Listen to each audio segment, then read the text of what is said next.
Good evening प्यारे बच्चों, नमस्कार दोस्तों। आपका एक बार फिर से स्वागत है हमारे यूट्यूब चैनल विधि कोचिंग क्लासेस में। प्यारे बच्चों, कल तक आप लोगों ने द्विघात समीकरण यानी क्वाड्रेटिक इक्वेशन में पार्ट 6 तक पढ़ा। प्यारे बच्चों, वहाँ पर आप लोगों ने किस तरह से देखा कि दो घात समीकरण नहीं होता था, कोई भी समीकरण दो घात समीकरण नहीं होता था, लेकिन आप उसको किस तरह से दो घात समीकरण के व्यापक रूप में ला करके उसको गुणनखंड विधि से आप लोगों ने हल किया था, किस तरह से उनके मान को निकाला था। प्यारे बच्चों, उसी ही कड़ी में मैं आगे बढ़ता हूँ, पार्ट नंबर 7 में आता हूँ। और वो भी तो बच्चों यहाँ पर आपका बिल्कुल उसी के आगे चलना, टाइप नंबर 3। आपको कुछ और नहीं, बिल्कुल आप आसानी के साथ इस टाइप को भी हल कर सकते हैं। थोड़ा सा करड़ी से बच्चों को डर लगता है, ये जो अंडर रूट का निशान है, वर्गमूल का जो निशान है, इससे बच्चों को डर लगता है कि किस तरह से हम इसके यक्स के मान को निकालें। प्यारे बच्चों, आप बिल्कुल अभी जो मैं इसको समझाने चल रहा हूँ, टाइप नंबर 3 एकदम आसान है, आप इसको आसानी के साथ हल कर सकते हो। बस थोड़ा सा ध्यान से वीडियो को देखिए। प्यारे बच्चों, आप ध्यान से देखिए, आपको टाइप आसानी के साथ समझ में आ जाएगा। देखिए हम इस टाइप के सवाल में करते क्या हैं। सबसे पहले ये जानिए, देखिए यहाँ पर करड़ियों में दो अलग अलग बहुपद दिए गए हैं, दो अलग अलग बहुपद दिए गए हैं। उन बहुपदों के ऊपर क्या लगा बच्चों? करड़ी लगी हुई है।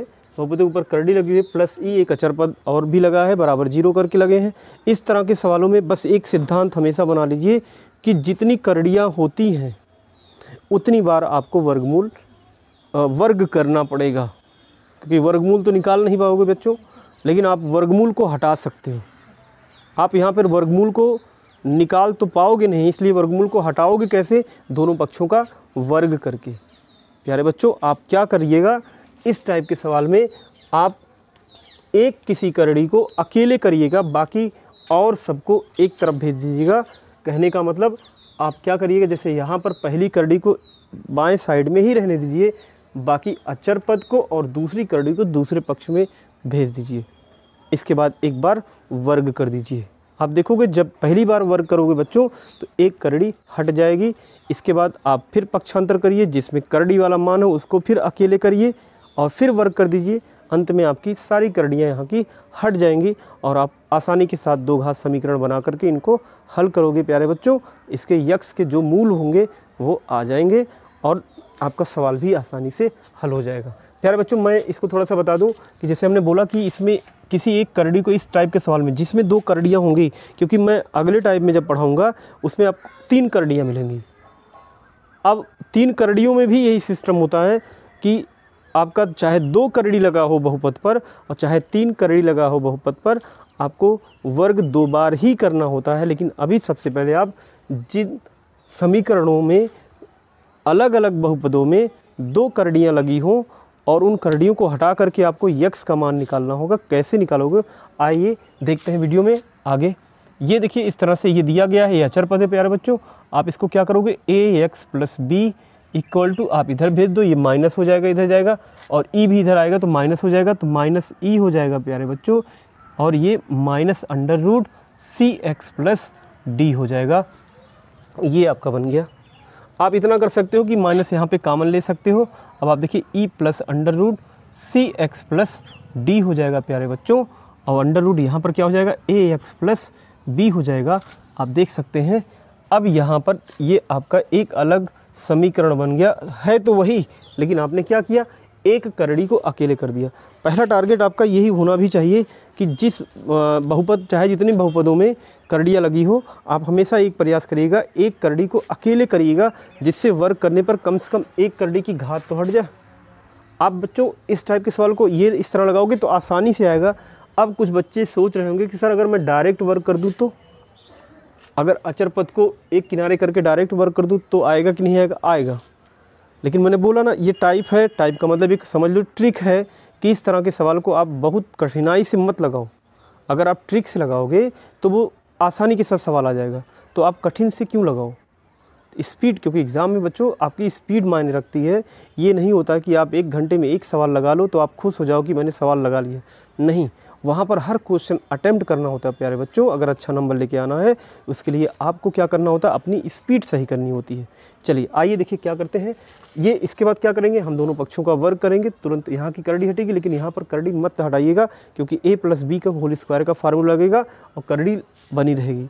प्यारे बच्चों ये थोड़ा सा आपको हो सकता है कम समझ में आए, मैं इस पर एक एग्जाम्पल लेता हूँ और एग्जाम्पल में आपको समझाता हूँ कि किस तरह से अगर दो करणियों वाला समीकरण दिया गया है तो इसको कैसे हम हल करके इनके मान यक्स के मान निकाल सकते हैं। आइए प्यारे बच्चों देखते हैं, एक उदाहरण लेते हैं। उदाहरण मैं इसको मिटा देता हूँ, क्या है ये देखिए, मिटा दें। चलिए इसको मिटा दें, टाइप ऊपर रहेगा ऐसे ही। देखिए एग्जाम्पल क्या है बच्चों, एक अच्छा सा उदाहरण लेते हैं इस पर। उदाहरण यही है प्यारे बच्चों कि √2x + 9, एक उदाहरण मैं लेता हूँ, एग्जाम्पल लेता हूँ बच्चों। 2x + 9 अंडर रूट में है, प्लस प्यारे बच्चों प्लस क्या माइनस है, माइनस √x - 4 और -3 = 0। ठीक है, ये आपका क्वेश्चन है। ठीक, बिल्कुल सही है। चलिए एकदम मिलता जुलता है, आप देख सकते हैं ax + b के स्थान पे ये है, cx + d के स्थान पे ये दिखाई पड़ रहा होगा, प्लस e के स्थान पे ये दिखाई पड़ रहा होगा। ये इस तरह से हमने क्वेश्चन लिया। अब देखो कैसे मैं हल करूँगा। हल कैसे करूँगा प्यारे बच्चों, हल मैंने बताया था ना कि किसी एक करड़ी को हम अकेले करेंगे, करड़ी के मान बहुपद वाले मान को अकेले करेंगे, शेष सबको दूसरे पक्ष में भेज देंगे। यहाँ पर भी यही करते हैं, इसको मैं यहीं रोकता हूँ। √2x + 9 प्यारे बच्चों, इसको जब मैं इधर भेजूँगा तो ये आपका प्लस हो जाएगा, +3 हो जाएगा, ये भी प्लस हो जाएगा। अब अंदर मत घुसना इसको प्लस करने के लिए बच्चों, ये करड़ी लगी हुई है तो करड़ी के अंदर घुसेगा ही नहीं, जैसे है मान वैसे ही रहेगा x - 4 के रूप में। केवल इसके आगे का जो गुणांक होगा वो बदलेगा। ये माइनस था, इधर गया तो प्लस हो गया। ठीक है, अब देखिए यहाँ पर क्या करते हैं। अब ये जब बना लिया, आपने पक्षांतर कर लिया, किसी एक करड़ी को अकेले कर दिया। अब आप क्या करिए, दोनों पक्षों का वर्ग कर दीजिए। दोनों पक्षों का वर्ग करने पर, ठीक है, वर्ग करेंगे प्यारे बच्चों। √2x + 9 हो गया, यहाँ पर वर्ग हो जाएगा, बराबर कितना हो जाएगा, 3 + अंडर रूट कितना हो जाएगा प्यारे बच्चों, x - 4 और पूरे की पावर 2 हो जाएगा। ठीक है, अब यहाँ पे वर्ग करोगे बच्चों, करड़ी हट जाएगी, अर्थात यहाँ पर आ जाएगा 2x + 9 हो जाएगा। प्यारे बच्चों यहाँ आप जल्दबाजी में गलती करोगे। क्या गलती करोगे, देखो मैं थोड़ा सा बताता हूँ। गलती क्या करोगे, इसका वर्ग 9 कर दोगे, करड़ी हटा दोगे।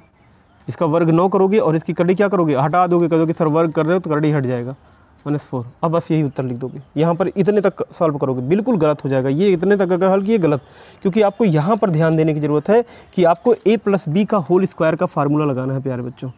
आपको मालूम a + b का होल स्क्वायर क्या होता है, ये तो गलत है आपका। अभी मैंने डायरेक्ट बताया कि क्यों गलत है, क्योंकि आपको a + b का होल स्क्वायर यहाँ पर यही बन रहा है, a का वर्ग धन b का वर्ग धन 2ab बच्चों, यही सूत्र होता है।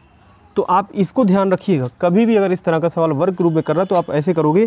देखिए कैसे सही क्या होगा, सही क्या होगा, a का वर्ग यानी 3 का वर्ग हो जाएगा बच्चों, प्लस b का वर्ग यानी √x - 4 का होल स्क्वायर यानी वर्ग हो जाएगा, और फिर प्लस 2ab यानी 2 लिखो, गुणे a के स्थान पे कितना बच्चों 3 है और b के स्थान पे बच्चों कितना है x - 4 है। ये आपका हो गया। ठीक है, अब जाके सही हुआ, नहीं तो आप डायरेक्ट वर्ग करके करड़ी हटा दो, इतने रुक जाओ तो गलत हो जाएगा क्वेश्चन। प्यारे बच्चों देखिए यहाँ पर कितना है, पहले कितना आया था, ये आया था 2x + 9 = बच्चों कितना हो जाएगा, ध्यान दीजिएगा, ये 9 हो जाएगा और यहाँ पर करड़ी हटेगी, प्लस x - 4 हो जाएगा। यहाँ पर देख लो ये 2 3 6 यानी आ जाएगा 6 √x - 4 हो जाएगा। प्यारे बच्चों ये बात आपको समझ में आ गई होगी।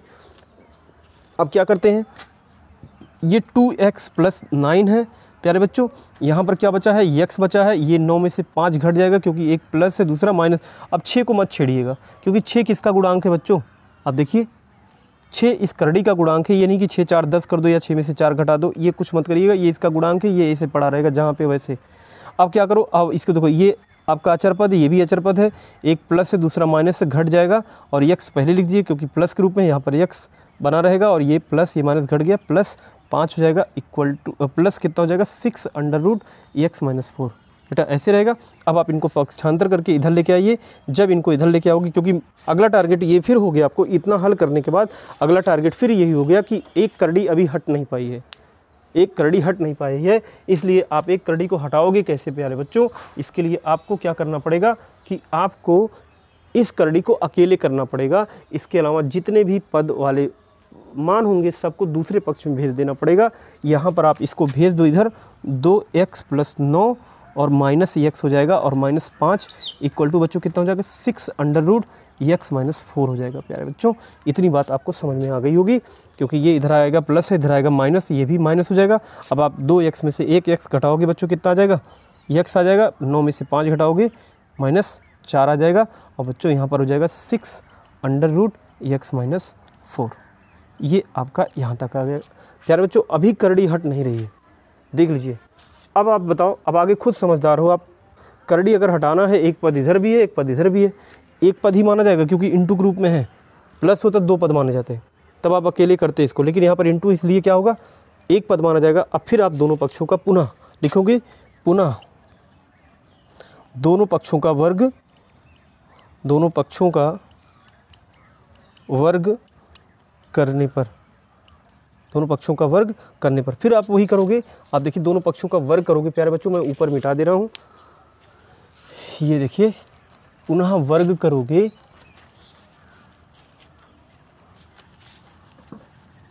फिर इनके ऊपर वर्ग लगा दो, वर्ग करोगे, देखिए क्या हो जाएगा बच्चों? x - 4 पूरे का स्क्वायर हो जाएगा, और बराबर इधर 6√x - 4 पूरे का स्क्वायर हो जाएगा। ये ठीक है, ये हो गया। देखो कहीं गलती तो नहीं करी जा रही है, बिल्कुल सही है, सही है। अब आप देखिए यहाँ पर जब आप इसको वर्ग करोगे बच्चों, तो ये वर्ग a - b का होल स्क्वायर बनेगा, a² + b² - 2ab 2x × 4, ये हो जाएगा। इधर बच्चों करड़ी हट जाएगी, ये हो जाएगा 6 × 6 = 36 हो जाएगा, 36 हो जाएगा, और ये x - 4 ये करड़ी हट जाएगी, क्योंकि इंटू ग्रुप में है, एक पद माना जाएगा, डायरेक्ट करड़ी हटेगी। यहाँ पर और कुछ नहीं की। आप सोचो कि सर यहाँ पर आपने क्या किया था, a + b का होल स्क्वायर लगाया था, यहाँ पर तो कुछ नहीं, डायरेक्ट लिख दे रहे हो आप, वर्ग हटा दे रहे हो। नहीं बच्चों, हटा दिया इसलिए आपको समझने की जरूरत है, यहाँ इंटू है इसलिए एक पद है, डायरेक्ट एक पद होने पर करड़ी हट जाती है, उसके साथ वाला जो होगा वर्ग हो जाएगा, 6 का वर्ग हो गया, और ये करड़ी हट गई। यहाँ पर प्लस या माइनस होता तो a + b या a - b के फार्मूले का प्रयोग करते हैं। यार बच्चों यहाँ तक आपको बात समझ में आ गई होगी।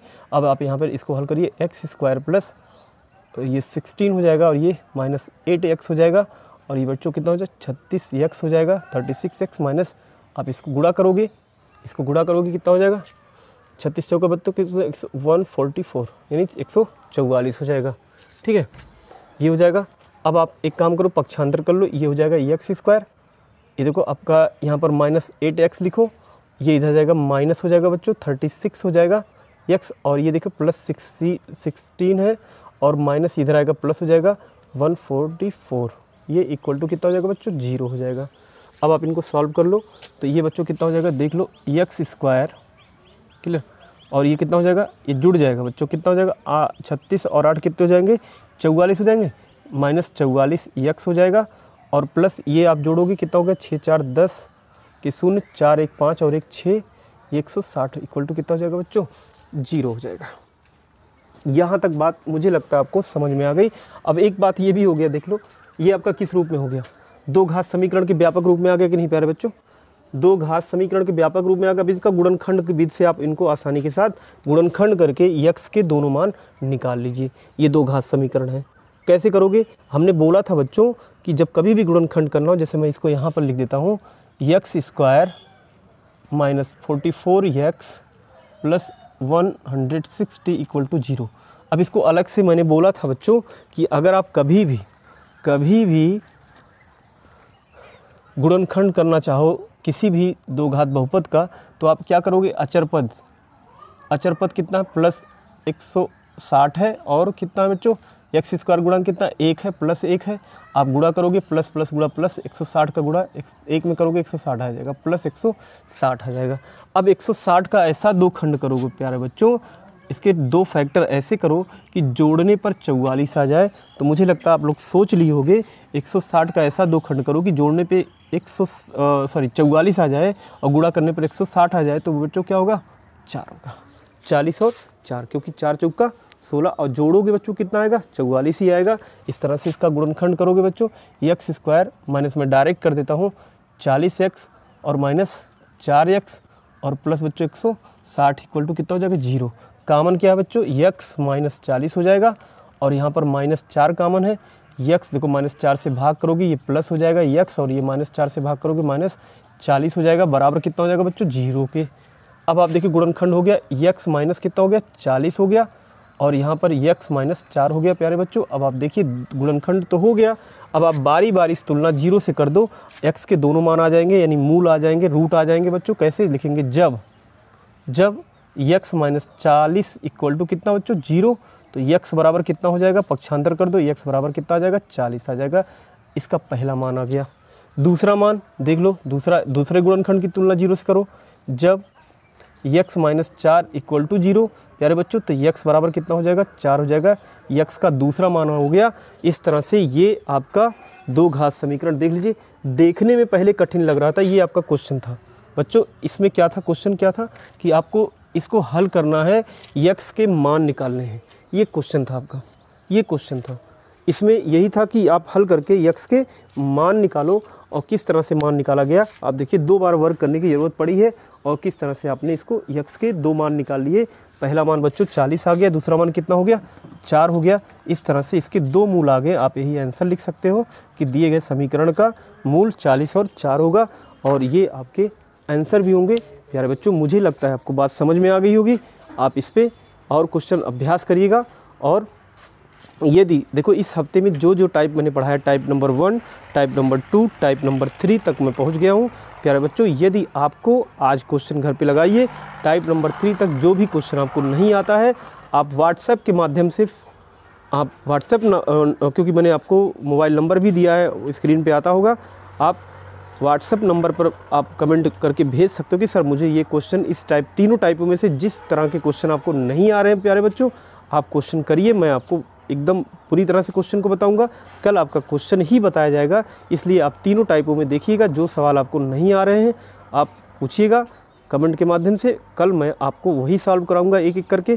प्यारे बच्चों आज के लिए इतना ही। कल अगली क्लास में हम आपको क्वेश्चन के साथ मिलेंगे। तब तक के लिए धन्यवाद।